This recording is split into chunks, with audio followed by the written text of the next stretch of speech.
করে যায়, তার অঙ্গ প্রত্যঙ্গ অনেকটা ঠিক থাকে। হ্যালো, ঠিক হ্যাঁ আছে? দাদা। হ্যাঁ ঠিক আছে, ঠিক আছে। ঠাকুর বলছেন মানুষ মরে গেলেও মানুষকে বাঁচানো যায়।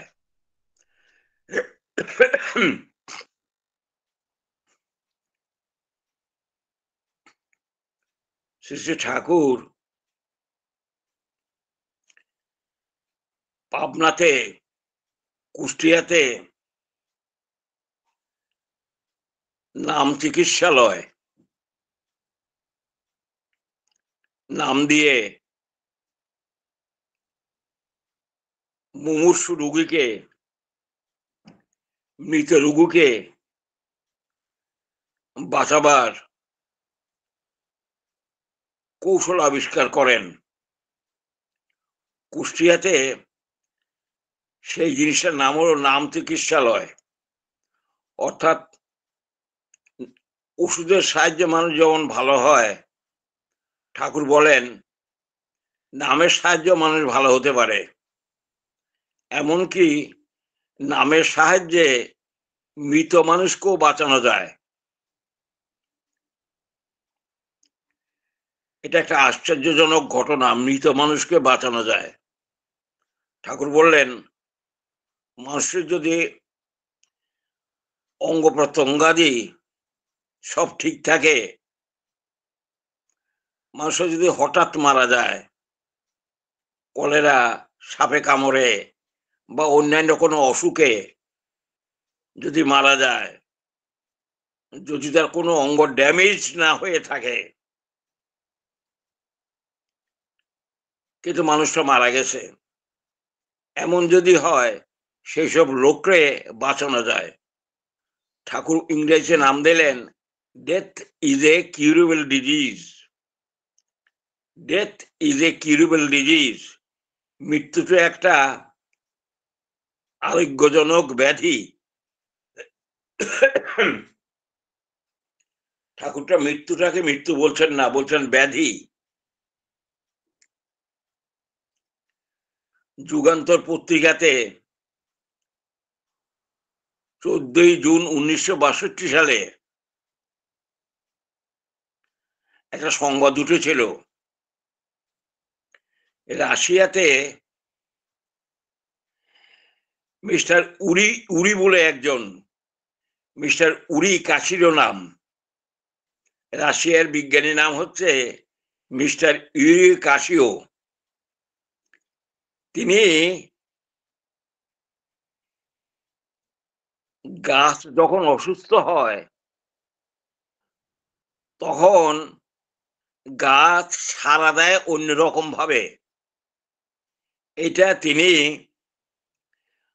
বৈদ্যুতিক ইলেকট্রোড যন্ত্র বসিয়ে গাছের মধ্যে সেটা তিনি আবিষ্কার করেছিলেন, বের করেছিলেন। সেই খবরটা যুগান্তর পত্রিকাতে 14 জুন 1962 সালে পেপারে উঠেছিল যে কাশিও যদি বলছেন গাছ যদি অসুস্থ হয় তখন সেই গাছ সাড়া দেয় খুব দুর্বল ভাবে। এটা তিনি বললেন। সদ্য সুশীলচন্দ্র বসুদা এই খবরটা ঠাকুরের কাছে দিলেন। কারণ যুগান্তর পত্রিকার এই খবরটা সদ্য সুশীলদা ঠাকুর কাছে দিলেন। তখন ঠাকুর বললেন শালা ওই কাম, শালা ওই কাম।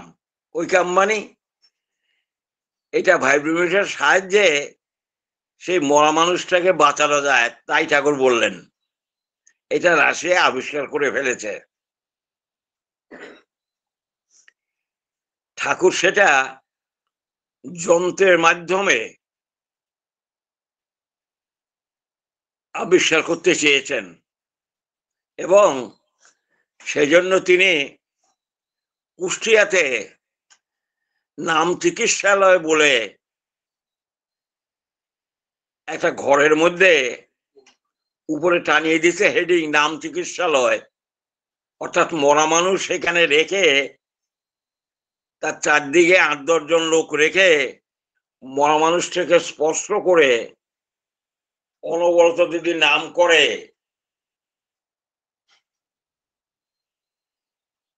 সৎ নাম জপ করে, বীজ নাম জপ করে, তার অঙ্গ প্রত্যঙ্গ ধরে ইন এ পজিটিভ ওয়ে লোকটাকে বাঁচিয়ে তুলবো, এই বিশ্বাস নিয়ে আকুল ভাবে যদি নাম করে, নামের প্রবাহ যদি চালায়, নামের তরঙ্গ যদি চালায়, সেই বডিটা জাগা মতো টাচ করে, হাতে পায়ে বা বুকে যে জায়গায় নার্ভগুলো খুব জোরে প্রবাহিত হয়, নার্ভগুলো প্রবাহিত হয়, সে নার্ভ টাচ করে যদি ওই নাম, যদি ওই পরম পিতার নাম, বীজ নাম, সৎ নাম, গুরু প্রদত্ত নাম, ঠাকুর প্রদত্ত নাম, ওই কম্পন, নামকম্পন, নাম তরঙ্গ যদি সৃষ্টি করে, তাহলে দেখা গেছে ১ ঘন্টা, ২ ঘন্টা, ১০ ঘন্টা, এমনকি ১ দিন, ২ দিন, ৩ দিন পরেও লোকটা বেঁচে উঠেছে। এমনতর ঘটনার নজির কুষ্টিয়াতে আছে এবং সৎসঙ্গীর জীবনে এটা দেখা গেছে। এই কথাটা শ্রী শ্রী ঠাকুরের কাছ থেকে আমি নিজে দেওঘরেও শুনেছিলাম। এবং আমি অশোক আশ্রমে যেখানে দিনুদা থাকতেন, দীননাথ শর্মাদা, সেইখানে আগে একজন দাদা থাকতেন, তার নাম হচ্ছে সরোজিনী মা এবং তার স্বামী সতীর জোয়ারদারদার ভাই রাধা বল্লভ দা।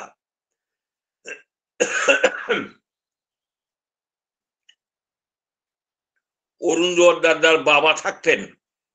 তিনি মূর্খ মানুষ, কিন্তু তিনিও এই কাজ করেছিলেন। পাবনাতে মরা মানুষ টাচ করে নাম করেছিলেন।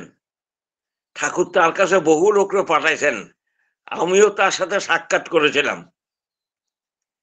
তিনি খুব সহজ সরল মানুষ।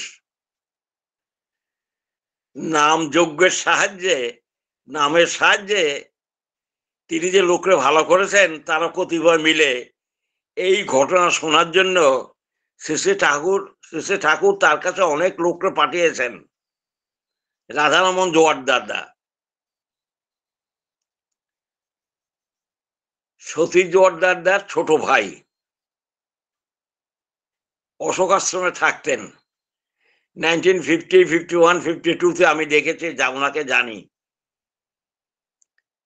বৃদ্ধ মানুষ, লেখাপড়া জানে না বেশি। আমাদের অরুণ জোয়ারদারদার বাবা, আর অরুণ জোয়ারদার মার নাম হচ্ছে সরোজিনী মা। তিনি ঠাকুরকে কাঁপাতেন এবং ঠাকুরের মৃত্যু সময়ে ঠাকুরের কোলে ঠাকুরের পিসিমা, ঠাকুরের বোন প্রসাদীমার কোলে ঢলে পড়েছিলেন এবং সেই অবস্থায় প্রসাদীমা ঠাকুরকে সরোজিনীমার কোলে দিলেন। ঠাকুর যখন ঢলে পড়েছিলেন 1969-এর 26 জানুয়ারি রাত্রিবেলার দিকে, অর্থাৎ 27 সকালবেলা ভোরবেলার দিকে ঠাকুর যখন দেহ রক্ষা করেন, সেই সরোজিনী মার স্বামীর নাম হচ্ছে রাধারমন দা। তিনি এই কাজ করতেন। গোসাইদা বলেছিলেন একজন, সতীশচন্দ্র গোস্বামী দা, তিনিও ছিলেন। এই কথা বলার আমার উদ্দেশ্য হচ্ছে এটা, ঠাকুর বলছেন এটা একটা ফ্যাক্ট যে মরা মানুষ বাঁচানো যায়। ঠাকুর বলছেন অ্যাটম বোম যেমন মানুষকে ধ্বংস করে দিতে পারে, একটা নগর ধ্বংস করে দিতে পারে, লাখো লাখের লোকের বিকলাঙ্গ করে দিতে পারে, মৃত্যুকে আহ্বান করতে পারে, লিটল বয় বা লিটল ফ্যাট ফ্যাট ফ্যাট বয়, যে যার নাম, যে অ্যাটম বোমার নাম, যেটা জাপানের মধ্যে ফেলা হয়েছিল 1982-তে, 42-42-তে, সেই অ্যাটম বোমের চেয়েও ঠাকুর বলছেন এই জিনিসটা আরো বেশি শক্তিশালী। অ্যাটম বোম তো মারতে পারে, আর এটা মানুষকে জীবন দিতে পারে। সেই জন্য ঠাকুর বলছেন এটা অ্যাটম বোমের চেয়ে উপকারী, এবং অ্যাটম বোমের চেয়ে এটার নাম বেশি। যাই হোক, এই জিনিসটা ঠাকুর নাম দিলেন ভাইব্রোমিটার। ভাইব্রোমিটার কথাটা অভিধানে নাই। ভাইব্রো মানে কম্পন, আর মিটার মানে পরিমাপ। মিটারটার বানানো হচ্ছে এমিটিআর, এমিটিআরই না। আমি ডিকশনারি দেখেছি এই ওয়ার্ডটা অভিধানে নাই। এমিটিআর কথাটা দিয়ে ভাইব্রো আর তারপরে মিটার যোগ করা, এই ওয়ার্ডটা ডিকশনারি কোনো অভিধানে নাই। এটা ঠাকুরের নিজস্ব কয়েন্ড ওয়ার্ড। ঠাকুর বলছেন এই যন্ত্রটা আবিষ্কার করা যায়। পৃথিবীর বুকে আজ অবধি এই কথা কেউ শুনেনি। পাবনার এক, বাংলাদেশের এক কোণা থেকে, পাবনার হিমায়তপুর গ্রাম থেকে ঠাকুর এই কথা ঘোষণা করলেন। দেওঘরে এসে তিনি এ নিয়ে অনেক বাণী দিয়েছেন, অনেক কথা বলেছেন। অনেক লোকের প্রশ্নের উত্তরে তিনি সেটা তাদের বুঝিয়ে দিতে চেষ্টা করেছেন। রাশিয়ায় যখন বলছিল যে গাছ অসুস্থ হলে সাড়া দেয় অন্যরকম ভাবে, দুর্বল ভাবে, এটা একটা বৈদ্যুতিক ইলেকট্রোড গাছের মধ্যে লাগিয়ে তিনি সেটা উপলব্ধি করেছিলেন। সেই জন্য পেপারে উঠেছিল। শ্রী শ্রী ঠাকুর অজয় গাঙ্গুলি দা কে বললেন এটা খুব ভালো গ্যালভেনোমিটার আমেরিকা থেকে নিয়ে আসছিলেন গোপাল দার ছেলে, গোপাল মুখার্জিদার বড় ছেলে আদিত্য মুখার্জিদা, যিনি একজন সায়েন্টিস্ট, তিনি এনে দিয়েছিলেন ঠাকুরের কথা মতো একটা গ্যালভোমিটার। অজয় দা সেই গ্যালভোমিটারের সাহায্যে ঠাকুর বাংলাতে চেষ্টা করলেন ইলেকট্রিকের তার লাগিয়ে সে গ্যালভনের সাথে মিশিয়ে ওই নাম করার মাধ্যমে কোনো কোনো কিছু সারা পাওয়া দেওয়া যায় কিনা, অর্থাৎ নিডলটা, কাঁটাটা ঘুরে যায় কিনা। অজয় দা ঠাকুর কাছে বহুবার বলছিলেন আমি তো ঠাকুর কোনো মানে বুঝি না, কেমন করে অজয় গাঙ্গুলি দা যে এই কথা বলেছেন, ঠাকুর তখন আমাদের কাছে বলেছিলেন যে পাবনা হিমায়তপুরে হরিপদ দাদার বাড়ির কাছে, হরিপদ সাহাদার বাড়ির কাছে একটা আম গাছ ছিল, মধু ফলের গাছ। ঠাকুর সেখানে একদিন একটা আম গাছের ডালের দিকে দেখছিলেন, দেখে খুব নাম করছিলেন এবং ভাবছিলেন গাছটার ডালটা পড়ে যায় কিনা। অনেকক্ষণ দেখে ওই গাছের দিকে দেখে নাম করার দরুন দেখে দেখে দেখা গেল সে আম গাছের ডালটা হুড়মুড় করে পড়ে গেল। এরপরে ঠাকুর আরেকটি জিনিসে পরীক্ষা করেছেন, আরেক দিনও আরেকটি গাছের উপরে, সব বিরাট গাছ, দেখে দেখে ডালটা পড়ে কিনা। এই বলে সেই ঠাকুর সেই গাছটার দিকে চেয়ে অনেকক্ষণ নাম করলেন। নাম করার দিকে দেখলেন গাছের ডালটা হুড়মুড় করে পড়ে গেল। ঠাকুর বললেন নাম করার আগেও পড়লো না, কিন্তু নাম করার পরে গাছটা পড়ে গেল, গাছের ডাল দুটা, এটা কারণটা কি? ঠাকুর তখন খুব নাম করতেন, নামের স্থির তার মধ্যে খুব বেশি ছিল, অনবরত নাম করতেন। একটা গাছ ছিল আকন্দ গাছ বলে নাম, গাছটাকে টাচ করলেন, গাছটা হুড়ুর করে কেঁপে উঠল। এই তিনটা জিনিস ঠাকুর নিজে প্রত্যক্ষ করেছেন। মধুফলের গাছ, একটা বিরাট অশ্বত্থমা বট গাছ, আমার ঠিক খেয়াল নাই, দেখতে হবে। সেই গাছটা, মধুফলের গাছটা এবং আকন্দ গাছটা নড়ে উঠল, আর ও দুটো গাছের ডাল পড়ে গেল। এছাড়াও ঠাকুর একদিন একটা তেলাপোকা রাস্তায় পড়েছিল, তেলাপোকাটা মরে গেছে। ঠাকুর প্রায় 45-8 ঘন্টার 1 ঘন্টার উপরে, কোথাও কোথাও লেখা আছে প্রায় 1.5 ঘন্টা, কোথাও লেখা আছে 1 ঘন্টা, যাই হোক অনেকক্ষণ ধরে নাম করেছিলেন তেলাপোকাটার দিকে দেখে। তেলাপোকাটার শরীর টরীর বডি টডি সব ঠিকই ছিল, কিন্তু তেলাপোকাটা মারা গেছে। তেলাপোকাটা উপুর হয়ে গেল, যেই নাম করছে তেলাপোকাটা হাত পা নাড়তেছে, আবার যেই নাম বন্ধ করছেন তেলাপোকাটা আবার মৃতপ্রায় হয়ে গেল। অনেকক্ষণ নাম করলেন, অনেকক্ষণ নাম করলেন, অনেকক্ষণ নাম করলেন। কাজলদাও ঠাকুরকে এটা বলেছিলেন, কাজদার বইতে লেখা আছে 45 মিনিট ধরে নাম করলেন। তারপর দেখা গেল তেলাপোকাটা আস্তে হেঁটে চলে যাচ্ছে। ঠাকুর বললেন, এটা আমার মনে হলো নাম করার দরুন তেলাপোকাটার মধ্যে ভাইটাল কারেন্ট ফ্লো করলো এবং তেলাপোকাটা জীবন্ত হয়ে ফিরে হেঁটে চলে গেল। আর সেই গুবরে পোকা, পায়খানার কাছে গেছেন একটা গুবরে পোকা, এই গুবরে পোকাটার অর্ধেকটা নাই, কিন্তু সে নড়াচড়া করছিল। ঠাকুর খুব চেষ্টা করলেন সেই গুবরে পোকাটা বাঁচানোর জন্য, সেও মরে গেছিল। ঠাকুর নাম করার জন্য গুবরেটা হাত পা নাড়তেছে, কিন্তু তার যেহেতু অঙ্গটা নাই তাকে আর বাঁচানো গেল না। এইসব দেখে ঠাকুর বললেন, একটা মানুষ যদি গভীরভাবে নাম করে, সেই রুগীকে দেখে বা রুগীকে স্পর্শ করে, যেটা কুষ্টিয়াতে হিমায়তপুরের অপোজিটে হচ্ছে কুষ্টিয়া শহর।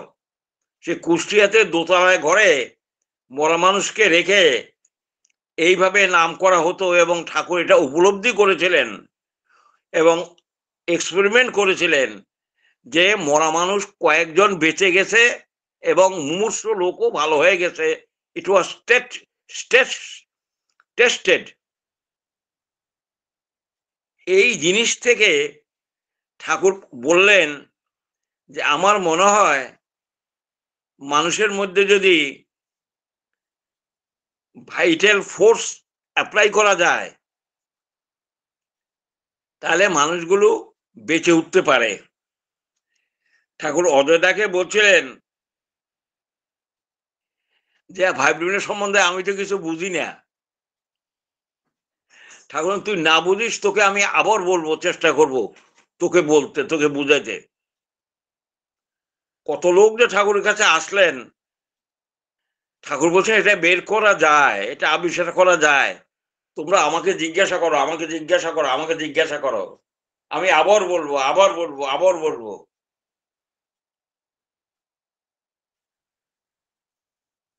অজয়দা ঠাকুরকে বললেন, ঠাকুর আমি তো কিছু বুঝতে পারছি না। তখন ঠাকুর অজয়দাকে বললেন, আমাদের যে নার্ভ আছে, এই নার্ভ কিছু না, কতগুলি কোষের সমষ্টি। এই নার্ভ হচ্ছে ইম্পালস দেয় নার্ভ, আর আর্টারি হচ্ছে ধমনী, এটার মধ্যে ব্লাড সাপ্লাই করে। আর্টারি ব্লাড সাপ্লাই করে, আর নার্ভ হচ্ছে ইম্পালস সঞ্চালন করে। ইম্পালসটা ঠাকুর বললেন ইম্পালসটা যদি ঠিক মতো অ্যাপ্লাই করা যায়, অর্থাৎ নার্ভটাকে যদি ছোটবাহী করা যায়, নার্ভের মধ্যে যদি ভাইটাল ফোর্স দিয়ে তাকে যদি ইম্পালস প্রেরণা দেওয়া যায়, সঞ্চারিত করা যায় তার মধ্যে, তাহলে সেই নার্ভের ক্রিয়া আমরা বুঝতে পারি বা আরো ভালো করে অনুভব করতে পারি, এবং তার ফলে মৃতপ্রায় তেলাপোকা গুবরো পোকার নামের জোরে জীবনী শক্তি ফিরে পেল। তাতে ঠাকুর অনেকখানি ভরসা হলো। ঠাকুর বলছেন, তেলাপোকা এবং গুবরো পোকার গল্প আমি তোমাদের কাছে অনেক বলেছি। একটু হাই হেসে ঠাকুর বললেন, নার্ভ ওয়েভ আছে, নার্ভ ওয়েভ গুলো অর্থাৎ নার্ভের তরঙ্গগুলোকে মেজার করতে হয়, এবং ওই জাতীয় ওয়েভ আমাকে ওই স্নায়ুর ভাব্রোমিটারের সাহায্যে সৃষ্টি করে অ্যাপ্লাই করতে হবে, তাই প্রয়োগ করতে হবে যেখানে যেমন দরকার। ওইটা অ্যাপ্লাই করলেই মানুষের ভিতরে যে ভাইটাল ফোর্স আছে সেটা সঞ্জীবিত হয়ে উঠে। এ নিয়ে অনেক কথা আছে। মানুষের নার্ভ তো আর কিছু না, কতগুলো সেলের সমষ্টি। সেলের মধ্যে অ্যাটম থাকে, নিউক্লিয়াস থাকে, সেখানে ইলেকট্রনটা দিয়ে ঘুরতে থাকে। ঠাকুর বলেন, এই যে ঘূর্ণনটা হয়, একজন লোকের সর্দি হইলে কি হয়, মানুষের, হ্যালো, ঠিক আছে, হ্যালো, হ্যাঁ দাদা, জয়গুরু, ঠিক আছে। হ্যাঁ, মানুষের সর্দি হইলে মানুষের ভাইটাল ফোর্সটা, অর্থাৎ ভাইটাল কারেন্টটা, অর্থাৎ ইলেকট্রনরা যে নিউক্লিয়াসের চারদিকে ঘুরে এই ঘূর্ণনটার পরিবর্তন হয়। কারো ক্যান্সার হলো, কারো টাইফয়েড হলো, কারো কিডনি ড্যামেজ হয়ে গেল, দেখা গেল সেখানেও তার নর্মাল যে ভাইব্রেশন ছিল সুস্থ অবস্থায়, অর্থাৎ সুস্থ অবস্থায় একটা ইলেকট্রন নিউক্লিয়াসের চারদিকে যেই হারে ঘুরছিল, সেই ভাইব্রেশনটা, সেই কম্পনটা হেরফের হয়। এই জন্য আমরা অসুস্থ হয়ে পড়ি। আমাদের অসুস্থ হওয়ার মূল কারণ হচ্ছে আমাদের নার্ভের মধ্যে যে টিস্যু আছে, যে টিস্যুর মধ্যে যে সেলের মধ্যে যে টিস্যু আছে, টিস্যুর মধ্যে যে অ্যাটম মলিকুল আছে, মলিকুলের মধ্যে যে অ্যাটম আছে, অ্যাটমের মধ্যে যে নিউক্লিয়াস আছে, তার মধ্যে যে প্রোটন আছে, ইলেকট্রন আছে, এই যে ইলেকট্রনটা প্রোটন নিউক্লিয়াসের চারদিকে ঘুরে, এই যে এরকম করে ঘুরে ইন অ্যান অরবিটাল ওয়ে, ঠাকুর বললেন ইকুইলিব্রিয়াম ওয়েতে, বৃত্তা ব্যববৃত্ত ভাসের মতো, যেমন পৃথিবী সূর্যের চারদিকে ঘুরছে, এটা ইলেকট্রিক্যাল ওয়েতে ঘুরছে, শরীরের মধ্যে তেমনি ইলেকট্রনটাও ওই সেলের মধ্যে, নিউক্লিয়াসের মধ্যে ঘুরে, এরকম করে ঘুরে তাড়াতাড়ি। এটা রাদারফোর্ড আবিষ্কার করেছেন। ঠাকুর বলছেন, এই ঘূর্ণনের ফলে, এই ঘূর্ণনের যদি ব্যতিক্রম হয়, টাইফয়েডের একরকম, ক্যান্সারের একরকম, সর্দির একরকম, পেট খারাপের একরকম, সেটা তখন একটু পরিবর্তন হয়ে যায়, অ্যাবনর্মাল হয়ে যায়, নর্মাল রকমটা থাকে না।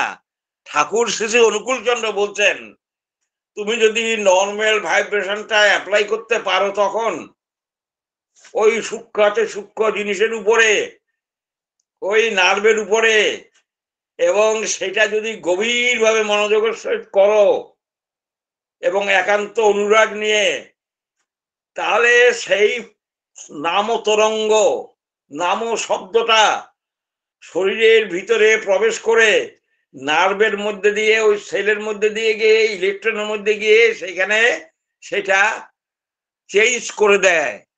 এই জিনিসটাই আবিষ্কার করতে হবে, নর্মাল ভাইব্রেশনটা কি এবং অসুখ হলে ভাইব্রেশনটা কেমন হয়, এবং সেটা প্রয়োগ করতে হবে, তাইলে রোগটা সেরে যাবে। এইটাই হলো আসল কথা ভাইব্রোমিটারের। আমি শ্রী শ্রী ঠাকুর অনুকূলচন্দ্রকে জিজ্ঞাসা করেছিলাম নিজে, যে ঠাকুর, এটা কেমন করে সম্ভব, আপনি কি বলেন? ঠাকুর প্রথমে কিছুতেই বলছিলেন না, তারপর বললেন ইলেকট্রনিক থ্রবিং, ইলেকট্রনিক থ্রবিংটাকে চেঞ্জ করতে হবে। মানুষের ইলেকট্রনিক থ্রবিংটা, যে রক্তের মধ্যে যে সেলগুলো আছে, যে টিস্যুগুলো আছে, যে ইলেকট্রন প্রোটন আছে, সেইখানে যে কম্পন হচ্ছে, সেই কম্পনটার হেরফেরটাকে অ্যাডজাস্ট করতে হবে। কি আশ্চর্য কথা! ঠাকুর কোথায় চলে গেছেন? ঠাকুর কিভাবে এটা আবিষ্কার করা যায়, এবং ওইটা যন্ত্র হিসেবে আবিষ্কার করতে হবে।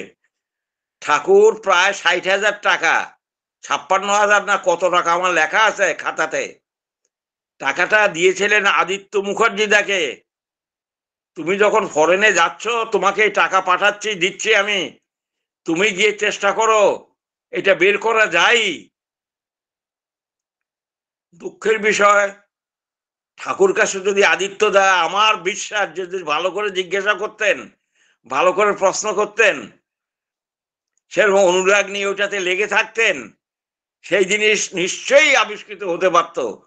কেননা ঠাকুরের যে গোপাল দা ছিলেন, গোপাল মুখার্জি, তিনি একজন সায়েন্টিস্ট, এমএসসিতে থার্ড হয়েছিলেন, সৎসঙ্গের সেক্রেটারি ছিলেন। ঠাকুর গোপাল দাকে অনেক অনেক কিছু বলেন। গোপালদের ছেলে হলো সে আদিত্য দা। আদিত্যকে ঠাকুর অর্ঘ্যও দিয়েছিলেন। আদিত্য দা প্র্যাকটিক্যালি কিছু করেননি, বা তেমন ভাবে চেষ্টাও করেছিলেন, তিনি টাকাটা পরে ফেরত দিয়েছিলেন, এও আমি জানি, আমার চোখের সামনে এই ঘটনা ঘটেছে। তবে ঠাকুর হাল ছাড়েননি। এবং আমরা অনেকে জানি শিউরি দেবপ্রসাদ ব্যানার্জি দা, লোকটাকে দেখতে আমার খুব ভাল লাগে। কালকে টিভিতে ওনার আমি বক্তৃতা শুনেছিলাম। উনি নামযোগ্য, খুব নামযোগ্য, অর্থাৎ নামধান করা খুব পছন্দ করেন। এবং সিঁড়িতে রেগুলার রাত্রিবেলার দিকে ওইখানে কয়েকজন বসে, ওরা এখনো নাম করেন, নামযোগ্য বলে ওদের একটা আইটেমে আছে। এবং ওই ভদ্রলোক নর্মালি আমাদের ওই গ্রুপ ভ্রাতা, এত ইষ্টপ্রাণ, এত ভালো লোক, দেখে দেখা হয়েছে। তিনি এত সুন্দর বলেন নামের মহিমা, নামের আশ্চর্যজনক ঘটনা, অনেক অনেক ঘটনা তিনি বলেন বা জানেন। শ্রী শ্রী ঠাকুর এখানে আমাদের মনোরঞ্জন দাকে বলেছিলেন, ঠাকুর মনোরঞ্জন ঠাকুর বলেছিলেন, ঠাকুর আমি বর্ধমানে একজন মেয়ের প্রসব বেদনা উঠছে, কিছুতেই প্রসব হচ্ছে না, ঠাকুর আমি 2 ঘন্টা ধরে নাম করলাম, খুব আকুল ভাবে আপনাকে ডাকলাম, আমি দেখলাম তারপরে তার প্রসব হয়ে গেল। ঠাকুর, মনোরঞ্জন ঠাকুর বলছেন, আমরা সব বেতালা হয়ে গেছি, আমরা সব ঠিক নাই।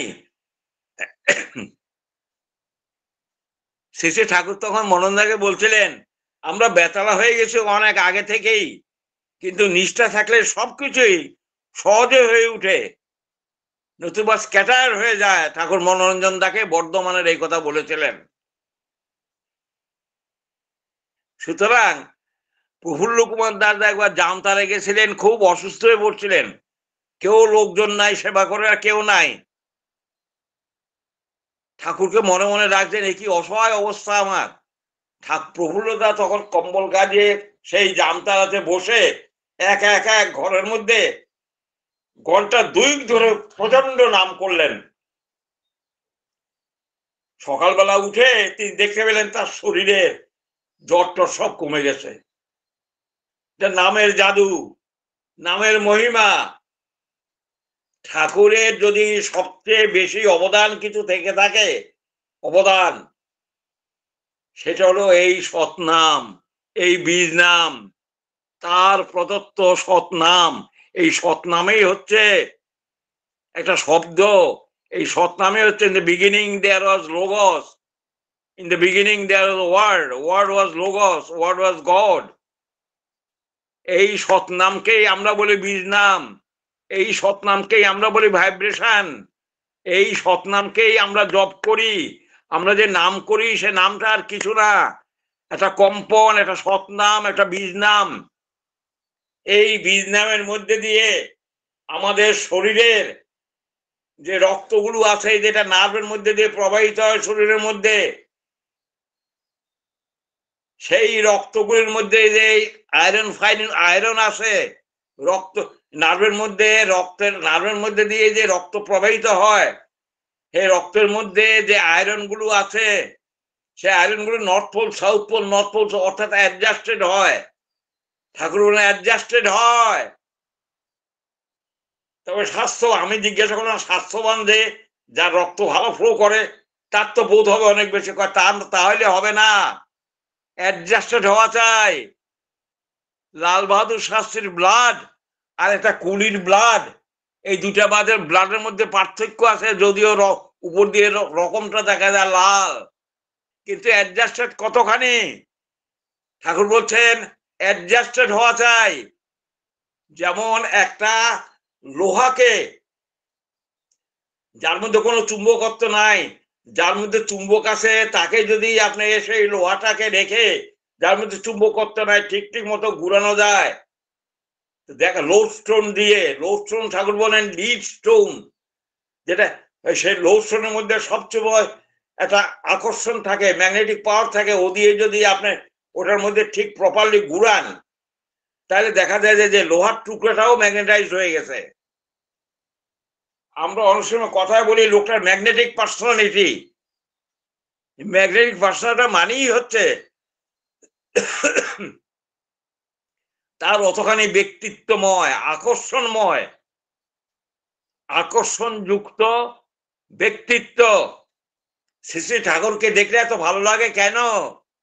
আমরা ঠাকুরকে দেখে তা আমরা চোখ ফিরাতে পারি না, দেখে থাকি, দেখলেই ভালো লাগে।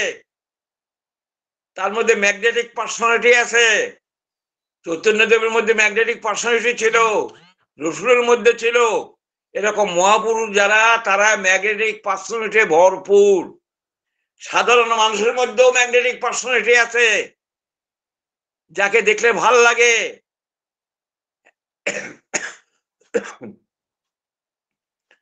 আকর্ষণ ব্যক্তিত্ব, চুম্বকের মতো ব্যক্তিত্ব যাকে বলে, ম্যাগনেটিক মানে চুম্বক, চুম্বকত্ব ব্যক্তিত্ব। এই ব্যক্তিত্বের মানেই হচ্ছে তার নাম ধ্যানে তার জোর আছে, নাম ধ্যান তার মধ্যে প্রবাহিত, তিনি নার্ভগুলোকে সতেজ রাখেন ওই নাম ধ্যান করার মাধ্যমে, বিহিত ভাবে বসে, বিহিত রকমে। ঠাকুর সেই জিনিসটি আবিষ্কার করতে চেয়েছিলেন। ঠাকুর নিজে বলছেন আমাদের শরীরের ভাইব্রেশন তেমনি করে ইম্পার্ট করা যায় এবং রিসিভ করা যায়, এটুকু হলেই হয়ে যায়। এটা যদি হয় তবে অ্যাটম বোমার চেয়ে কম হবে না। অ্যাটম বোমা মারতে পারে, বাঁচাতে পারে না, কিন্তু এটা বাঁচাতেও পারে। আদিত্য মুখার্জিদা প্রখ্যাত পদার্থবিদ, শ্যামাচরণ মুখার্জিদার পুত্র এলে সুবিধা হতো। আদিত্য আইডিয়া দিবে, লুটম্যান সাহেব ওই সমস্ত যন্ত্রপাতি জোগাড় করবে। বলতে বলতে শ্রী ঠাকুরের মুখ উজ্জ্বল হয়ে গেল। লুটম্যান সাহেব বলে একজন সাহেব ছিল, তিনি শ্রী ঠাকুরের দীক্ষিত, আমেরিকায় থাকেন। ঠাকুর বলছেন লুটম্যান সাহেব ওই যন্ত্রপাতি যা যা লাগে এগুলো জোগাড় করে দিবে, আর আদিত্য ওগুলো দিয়ে কাজ করবেন। ঠাকুর এতখানি অগ্রসর হয়ে গিয়েছিলেন। এবং আমি নিজে ব্যক্তিগতভাবে ঠাকুরকে ভাইব্রোমিটারের সম্বন্ধে দু একটা কথা জিজ্ঞাসা করেছিলাম। আমি নিজে জিজ্ঞাসা করেছিলাম, ঠাকুর আপনি দয়া করে বলেন তো পিনিয়েল গ্ল্যান্ডের অ্যাকশনটা কি? শ্রী ঠাকুর বলছেন সেরিব্রামটা এক্সাইটেড হয়। সেরিব্রাম থাকে এই কপালের তেজসাতিলের নিচে, সেরিব্রাম থাকে, সেরিব্রামটা এক্সাইটেড হয়। সেরিব্রামটা সাথে পিনিয়েল গ্ল্যান্ডের যোগ আছে, সেরিব্রামের সাথে সবকিছু নার্ভের যোগ আছে। সেল কোষগুলিও পুষ্ট পুষ্ট পুষ্ট হয় নাম করার দরুন, বিদভাবে করলেই হয়, সদ্গুরুর সাথে অ্যাটাচড হয়ে তাতে নিষ্ঠা রেখে করলেই হয়। তখন আমি জিজ্ঞাসা করেছিলাম শ্রী ঠাকুরকে, আমি জিজ্ঞাসা করলাম, ঠাকুর পিলিয়ন গ্ল্যান্ডের হরমোনের ক্ষমতা কি? শ্রী ঠাকুর বললেন, ওর ক্ষমতা অনেক বেশি, অন্যান্য সব হরমোনকে গাইড করে, কন্ট্রোল করে এই পিনিয়াল গ্ল্যান্ড। তার অ্যাকশন রিয়াকশনের মাধ্যমে, পিনিয়াল গ্ল্যান্ডের রসক্ষরণের মাধ্যমে সমস্ত গ্ল্যান্ডগুলিকে কন্ট্রোল করে ও নিয়ন্ত্রণ করে। পিনিয়াল গ্ল্যান্ডের কারসাজি অনেক। পাবনায় একটা জেলের মেয়ে ছিল, জেলে যে মাছ ধরে, এক পাবনাতে ঠাকুর একটা গল্প বললেন, পাবনায় একটা জেলের মেয়ে ছিল। সেই জেলের মেয়েটা একটা মুসলমান ছেলেকে বিয়ে করবেই, সে কারো কথা শুনতে রাজি না। তার মা বাবা কত করে বুঝেলো, কিছুতেই বুঝে না। শ্রী ঠাকুরও গেলেন সেইখানে, সেই মেয়েটাকে অনেক করে বুঝালেন, অনেক আদর সোহাগ করলেন, গা হাত পা বুলালেন, অনেক করে বললেন। আদর সোহাগের ভরে হঠাৎ মেয়েটা ঠাকুরকে বললেন কি, যে আমি আর ওকে বিয়ে করব না। তখন ঠাকুর বললেন, এটা হলো পিনিয়াল গ্ল্যান্ডের অ্যাকশন। বাল্মীকি দস্যু ছিল, চুরিদারি করত, চবন মুনির মেয়ে ছেলে হচ্ছে বাল্মীকি। যৌবনে খুব দুষ্ট ছিল, চুরি ডাকাতি করত। তারপর নারদকে দেখলো, নারদকে দেখে এসব বললো টলো। নারদ ঠাকুর বলছেন, নারদের পা ছাড়ে না। বাল্মীকি নারদের পায়ে গিয়ে পড়লো, পা কিছুতেই ছাড়ে না। নারদের সাথে তার কথা হলো, নারদ বাল্মীকির জীবনের মোড় ঘুরিয়ে দিল। মনে হয় ওই গ্ল্যান্ডের কি আর দরুনেই তা সম্ভব হলো। এরকম দেখা যায় যে একজন খুব বদমাইশ ছিল, সে বিরাট সাধু হয়ে গেল। তার কারণ হচ্ছে ওইসব প্লিনিয়াল গ্ল্যান্ডের দরুন এসব হয়ে থাকে। ঠাকুর এক্সাম্পল পর্যন্ত দিলেন। সেই জিনিসটা ঠাকুর বের করার জন্য শ্রদ্ধা ঠাকুর পূজনীয় কাজল দাকেও ঠাকুর বলেছিলেন। শ্রী ঠাকুর তার কনিষ্ঠ সন্তান পূজনীয় কাজল দাকেও বলেছিলেন, কাজল দা চেষ্টাও করেছিলেন, কিন্তু পুরো সাকসেসফুল হননি। এবং এখনো তিনি ওই কথা বলেন যে তোমরা আমার কাছে আসো, আমাকে জিজ্ঞাসা করো, আমি ঠিক তোমাদের বলে দিব, আমি ঠিক তোমাদের বলে দিব, ইত্যাদি কথা বললেন।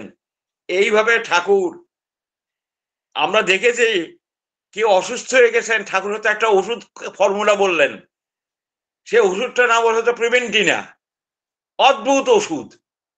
ঠাকুর একটা ওষুধ বললেন যে একটা লোক হার্টের অসুখ, হার্টে কমজোর, দুর্বল, কষ্ট হয়, ব্যথা হয়, ঠাকুর ওষুধ বললেন, বীরেন্দাকে এই দিয়ে একটা ওষুধ তৈরি করে দেন তো, এটার নাম হলো কার্ডোটোন।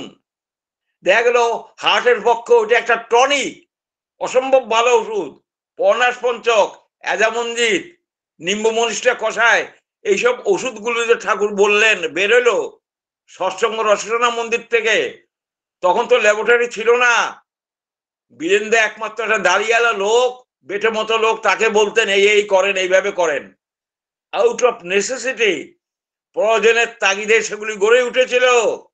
প্রিভেন্টিনা, অ্যাজামঞ্জিত, গাইনোটোন, নিম্বমঞ্জিষ্ঠা, এবং পেটের যেই অসুখ হলে খায়, পেটের অসুখের জন্য যে দেওয়া হয় ইত্যাদি যে ওষুধগুলো, সেগুলো ঠাকুর লোকে দেখে, লোকের ব্যথা অনুভব করে, সেগুলি অনুভব করে এর প্রশমন কেমন করে হতে পারে সেই সব দেখে শুনে তারপর ভিতর থেকে তিনি ওগুলি বললেন, এইটা দিলে, এইটা দিলে ওই রোগীর প্রশমন হতে পারে। সেইভাবে তিনি সেগুলি আবিষ্কার করলেন। তাই ষষ্ঠঙ্গ রসনা আজকে এত বড় হয়েছে। তখন আগে কোনো ল্যাবরেটরি কিচ্ছু ছিল না। বর্তমানে সেই রসনা ল্যাবরেটরিতে কোটি কোটি টাকা আয় হচ্ছে। আমাদের অজিত কর্দা বর্তমানে এমএসসি ডক্টরেট, উনি সেই ল্যাবরেটরি নিয়ে, সেই রসনা মন্দির নিয়ে এখনো দেওঘরে পড়ে আছেন। এবং ওষুধপত্র যা কিছু হয় ওই ওনার ওই ল্যাবরেটরি থেকে, ওনার ওই রসনা ঠাকুরের ওই রসনা মন্দির থেকে বের হয়। তিনি সব সময়, আমি দেখেছি অজিতদের কাছে গিয়ে, অনেক বড় বড় বই আছে, সব সময় তিনি মগ্ন হয়ে থাকেন, ডুবে থাকেন। সামান্য কয়েকজন কারিগর নিয়ে, যারা লেখাপড়া কিছু জানে না, গ্রামের লোক, তাদের দ্বারা তিনি ওই একটা মন্দির প্রিভেন্টিনা ইত্যাদি এখনো তৈরি করে চলেছেন। আমি ওষুধের বর্তমান আগের কালের যে মান আর এখনকার ওষুধের যে মান, আমি সেসব তুলনা এখন করছি না, কিন্তু বহু মানুষ বীরেন্দার দ্বারা ওই ওষুধ তৈরির ফলে মানুষ ভালো হয়ে গেছেন, এটা সচক্ষে জানা কথা এবং এটা প্রত্যক্ষ প্রমাণিত। ঠাকুর যে কোন দিক দিয়ে কি করেন, তার যে দরদি মন, মানুষের আকুল আহ্বানে কেমন করে সাড়া দেয়, বিশ্বের তিনি সবচেয়ে সারাবাহী যন্ত্র আমি মনে করি।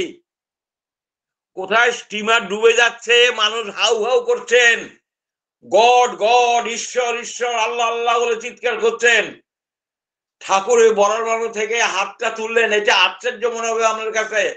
পরের দিন কেষ্টদা এবং কেষ্টদা জাহাজটা ডুবে যাচ্ছিল, আমি ঠিক করে দিয়ে আসলাম, এখন স্ক্রু ঢিলা হয়ে যাচ্ছিল, জল উঠছিল। পরের দিন কেষ্টদা পেপার নিয়ে এসে বললেন ভূমধ্য কোন সাগরের মধ্যে একটা জাহাজ এরকম ডুবে যাচ্ছিল, মানুষ হাউ হাউ করে চিৎকার করছিল, কাঁদছিল, আর জাহাজটা ভেসে উঠল। বিশ্ব দুনিয়ার মালিক তিনি, বিশ্বপ্রেমিক, বিশ্ব দুনিয়াময় তিনি। ঠাকুর এদের দুঃখ করে আমাদের বলছিলেন, তোমরা আরো ছড়িয়ে পড়ো, ছড়িয়ে পড়ো, ছড়িয়ে পড়ো। আমি কেন বিশ্ব ভুবনময় হয়ে উঠলাম না, এই বলে হাউ হাউ করে কাঁদছিলেন। কেন তোমরা আমার আইডিয়া, ভাবধারা ইত্যাদি নিয়ে দুনিয়ার বুকে প্লাবনের মতো ছুটে পড়নি? roll on like a flood over the sorrows, sufferings and calamities of the world. লোক চাই, লোক চাই, লোক চাই। ঠাকুর লোকের কাঙ্গাল, লোকের কাঙ্গাল, লোকের কাঙ্গাল, মানুষের কাঙ্গাল। বিশিষ্ট লোক, রামচন্দ্রের সময়ে বিশিষ্ট লোক ছিল, বৈশিষ্ট্য ছিল, বিশ্বামিত্র ছিল, নল ছিল, সুগ্রীব ছিল, এরা এরা রামচন্দ্রকে ঘিরে থাকতো। রামচন্দ্রের পার্লামেন্টে এরা ছিল প্রধান, এরা যা বলতেন রামচন্দ্র তা শুনতেন, রামচন্দ্র যা বলতেন এরাও তা করতেন। সেজন্য ক্যাবিনেট দরকার। সেই ইষ্টের সাথে ইষ্ট পরিপূর্ণী লোক, ইষ্ট আনুগত্য লোক, নিষ্ঠা, কৃতি সম্বেগ, আনুগত্য, সমসুখ প্রিয়তা, এমন তো লোক যদি থাকে আচার্যে সেই পুরুষোত্তমের সঙ্গে, তাহলে তাদেরকে মান্যতা দিতে হয়। ঠাকুর রামচন্দ্র এই কথার, রামন কথার বোর মধ্যে আমি এই 2-3 দিন ধরে সমানে পড়তেছি এবং এটা আমি লক্ষ্য করেছি। আজ রাম রাম আমরা করছি, সেই রাম হচ্ছেন ঠাকুর অনুকূলচন্দ্র রূপে হয়ে বর্তমানে এই বিংশ শতাব্দীতে তিনি শ্রীরাম, তিনি শ্রীকৃষ্ণ, তিনি শ্রী রামকৃষ্ণ, তিনি গৌরাঙ্গদেব, তিনি সেই আরবের মরুভূমির মধ্যে ওয়াসিস অফ লাইফ, জীবনের মরুদ্যান অর্থাৎ পান্থপাদম, তিনি আরবের মরুভূমিতে সেই হযরত রসুল। একই লোক বারে বারে আসেন, তিনি এসে তার কাজ করে যান, তিনি এসে তার বাণী দিয়ে যান, তিনি এসেগুলি তার ছড়িয়ে দিয়ে দেন। আমরা যতগুলো সেগুলো যতভাবে করব, যত আমরা এগুলি নিষ্ঠার সহিত পালন করব, ভাগাভাগির ব্যাপার নয়, ইষ্টবিধি ভাগাভাগির ব্যাপার নয়, দলাদলির ব্যাপার নয়, এক মন্ত্র, এক পুরুষোত্তম, এক ইষ্ট। তার মধ্যে বৈশিষ্ট্য থাকবে, যার যার বৈশিষ্ট্য অনুযায়ী যে বড় হবে, যার যার বৈশিষ্ট্য অনুযায়ী সমস্ত এক করে ফেলবো, দুর্নীতি ভরে দেবো তা নয়। সুনীতি আলা লোক দরকার, সুনিয়ম পালন করে এমন লোক দরকার। এই সেই লোকে হচ্ছেন লিড স্টোনের মতো, যাকে বলে লিড দি লর্ড, লাভ দি লর্ড, বিলাভেড দি লর্ড, প্রিয় পরম, প্রেম পুরুষ, অবতার পুরুষ, বিলাভেড দি লর্ড ইত্যাদি আমরা যে বলি, সেগুলি একমাত্র ওই অবতার মহাপুরুষদের ক্ষেত্রেই প্রযোজ্য। তারাই সত্যিকারের পথ দেখেন, তারাই জীবনের আলো। আমাদের মানুষের কর্তব্য হচ্ছে সেই তার আদর্শ, তার ভাবধারা, তার জীবন্ত বিগ্রহ। বেদের মধ্যে আছে সদ্গুরুর বাংময় বিগ্রহই হচ্ছেন, সদ্গুরুর বাংময় বিগ্রহই হচ্ছেন পুরুষোত্তম। আমরা ঝগড়া করি, ঝাঁটি করি খামাখা আমাদের নিজেদের প্রবৃত্তির জন্য। আমরা সম্প্রদায় মিলি না। ঠাকুর সম্প্রদায় সৃষ্টি করতে আসেন না, তিনি আসেন মানুষের মধ্যে বাঁচাবার পথ দেখাতে, জীবনের পথ দেখাতে। তার কাছে প্রত্যেকটি মানুষই তার মতো করে সমান, তার বৈশিষ্ট্য অনুযায়ী সমান। ডালে চালে খিচুড়ি সব এক করে দিতে আসেননি। এই বৈচিত্র্য আছে বলেই পৃথিবী চলছে, এই বৈচিত্র্য আছে বলে আমরা একজনকে উপভোগ করতে পারি। ঠাকুর সেই বৈচিত্র্যের প্রয়াসী, ঠাকুর সেই বৈচিত্র্যকে ডেভেলপ করেন, ঠাকুর সেই বিশিষ্টতাকে, বৈশিষ্ট্যকে তিনি পরিপূরণ করেন। সেই জন্য তাকে বলা হয় বৈশিষ্ট্য পালিয়া আপুরীয়মান।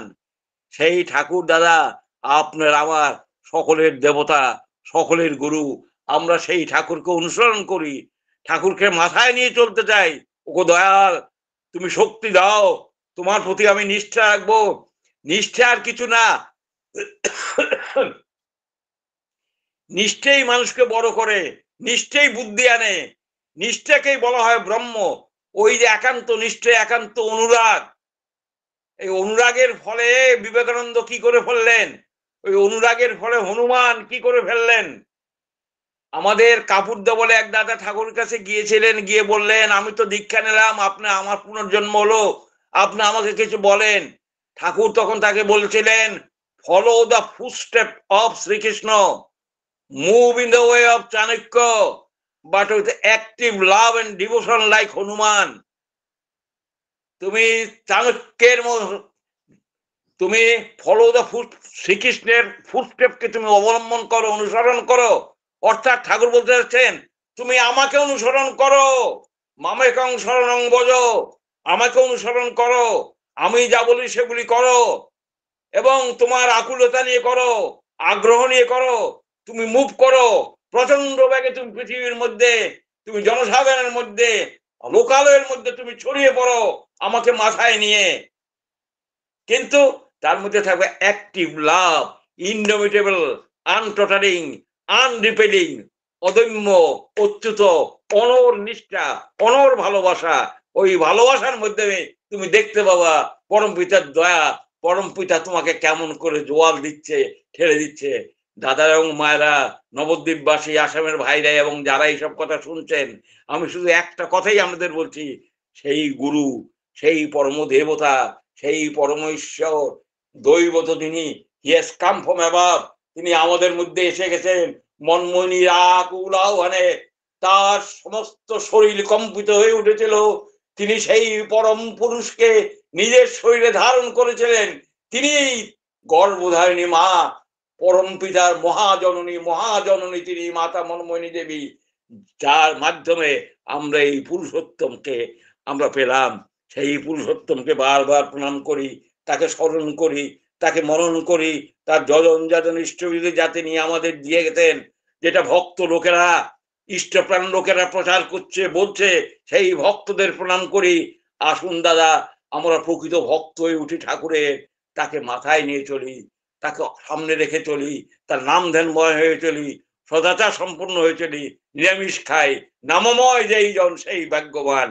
দাদারা এবং মায়েরা, প্রার্থনা করি পরম পিতার কাছে, শরীর মন আপনাদের শক্ত হয়ে যাবে, বিবেক বুদ্ধি সমস্ত ঠিক থাকবে যত আপনারা নামময় হয়ে থাকবেন নিষ্ঠা নিয়ে, এবং যত কর্ম করবেন। কর্ম ছাড়া হয় না, কর্ম ছাড়া ধর্ম হয় না। কর্ম করতে লাগে, কর্ম অর্থ যেমন প্রয়োজন ধর্মের জন্য, কর্মও তেমন প্রয়োজন, ইষ্টকর্ম প্রয়োজন নিজকে বিকশিত করার জন্য, নিজকে বাড়িয়ে তোলার জন্য, নিজকে ইষ্টময় করে তোলার জন্য। আর ওটাই হলো ভগবত প্রাপ্তি, ওটাই হলো ঈশ্বর প্রাপ্তি, ওটাই হলো ভগবান দর্শন। যত আপনার এটা হবে, ভগবান দর্শন তত তত তত বেড়ে যাবে। আর ওর আপনি দেখতে পাবেন বসুধৈব কুটুম্বকম, তখন ঠাকুরের কাছে যেমন সমস্ত মানুষকে ঠাকুর নিজের সত্তা বলে মনে করেন, তখন আপনার আমার মধ্যেও সেই ভাব জাগ্রত হবে। পরম পিতার কাছে প্রার্থনা করি ভালো থাকেন, সুস্থ থাকেন, সুস্থ থাকেন। এই বলে আমি আমার আজকে কথা শেষ করছি। জয় গুরু, রাধা স্বামী, রাধা স্বামী। জয় গুরু দাদা, গুরু। রেসপেক্টেড মনিলাল চক্রবর্তী দাদা, ঠাকুরের সভাপতি, কৃত্তিক দেবতা, দেওঘর ঠাকুরবাড়ি থেকে বিএ, বিএসসি, এমএ, এলএলবি। দাদার 95 বছর অতিক্রান্ত। শ্রী শ্রী ঠাকুরের অনুলেখক। 1949 সাল থেকে 1969 সাল শ্রী শ্রী ঠাকুরের সান্নিধ্যে 21 বছর যুক্ত থাকা বিশেষ ব্যক্তিত্ব।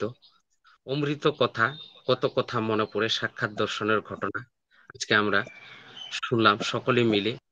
দাদার অনেক সুস্থ দীর্ঘায়ু জীবনের জন্য প্রার্থনা করি, এবং সম্ভবত শ্রদ্ধেয় শিখা মা রয়েছেন, শিখা চক্রবর্তী মা, মাকেও জয়গুরু জানাচ্ছি। দাদার এবং মায়ের সুস্থ মঙ্গল কামনা করছি। চরণে প্রণাম জানাচ্ছি। জয়গুরু দাদা, প্রণাম নেবেন।